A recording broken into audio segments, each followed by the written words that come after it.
পুলিশের হেডকোয়ার্টারে কিছু কিছু সমস্যা রয়ে গেছে, যে তাদের জনবলের সংখ্যা অনেক কম। আপনারা জানেন যে আমাদের এই অগাস্টের পরে ইন্ডাস্ট্রিয়াল সেক্টরে অনেক ধরনের সমস্যা দেখা দিয়েছিল।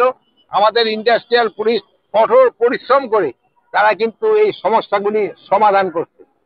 এখন ইন্ডাস্ট্রিয়াল পুলিশের জনবল আরো কিছু বৃদ্ধি করতে হবে, যেহেতু আমাদের ইন্ডাস্ট্রির সংখ্যা বেড়ে যাচ্ছে আল্লাহ দিলে।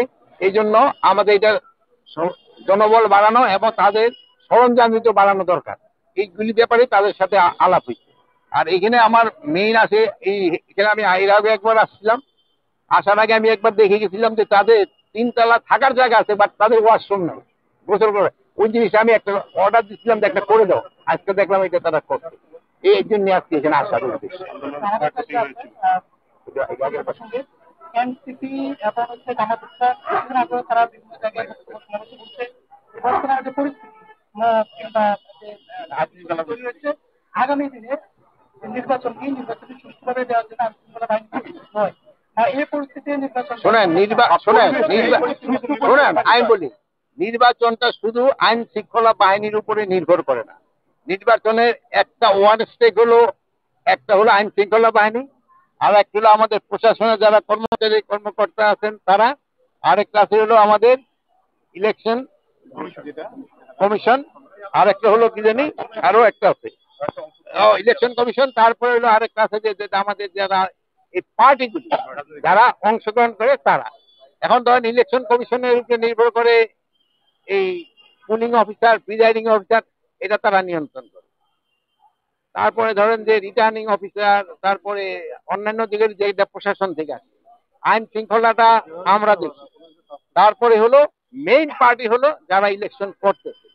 এখন ইলেকশনটার জন্য সবচেয়ে বেশি প্রস্তুতি দরকার যারা ইলেকশনে পার্টিসিপেট করবে তাদের।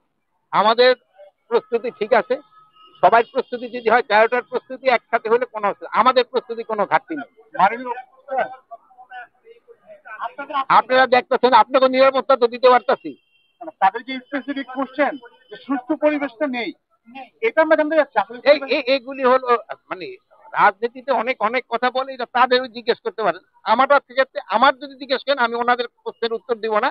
আমরা আমাদের প্রস্তুতি আমরা নিচ্ছি। তাদের সঙ্গে আপনি একমত?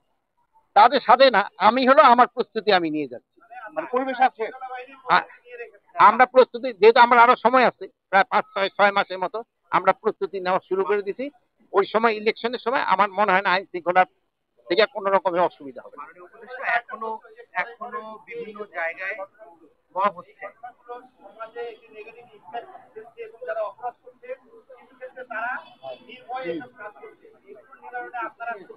আমরা হলো কি ভাই, এর আগে যে সময় ছিলাম, আমি প্রথমে একবার ইন্ডিয়া গেলাম, ওই জিজি বিডিয়া, সেই সময় আপনাদের মতো আরো আরো কম সাংবাদিক ছিল। ওই দেখে আমি ফেস করতে চাইনি।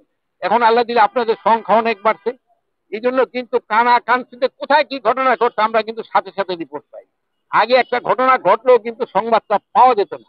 তো আপনি যদি আগের সাথে তুলনা করেন, মব কিছুটা কমে আসছিল, বাট পরে আবার এই 2-3 দিনের আগে যে কুমিল্লা একটা ঘটনা ঘটছে, চিটাগাং একটা ঘটনা ঘটছে, লালমনিরহাটে একটা ঘটনা ঘটছে, ফরিদপুরে একটা ঘটনা ঘটছে। বাট এগুলি যেন ভবিষ্যতে আর না ঘটে, এই জন্য কিন্তু আমরা প্রপার অ্যাকশন নিচ্ছি, এবং এটার সাথে যারা যারা জড়িত তাদের বিরুদ্ধে কিন্তু ব্যবস্থা নেওয়া হচ্ছে।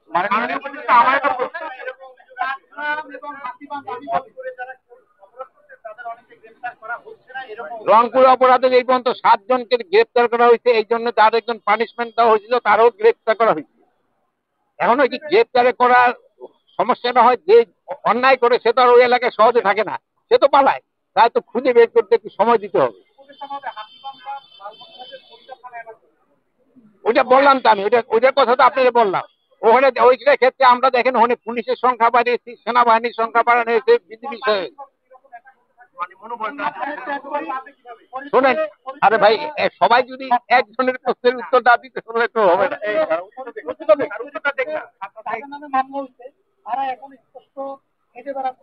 না না, কোথায় হেঁটে বেড়াচ্ছে তাদের আমি সকালে স্পিডে বলছি যে তাদের ধরার জন্য, বলেছে যদি হেঁটে বেড়ায় থাকে আপনারা ওই ধরে দিয়েন কোথায় হেঁটে বেড়াচ্ছে।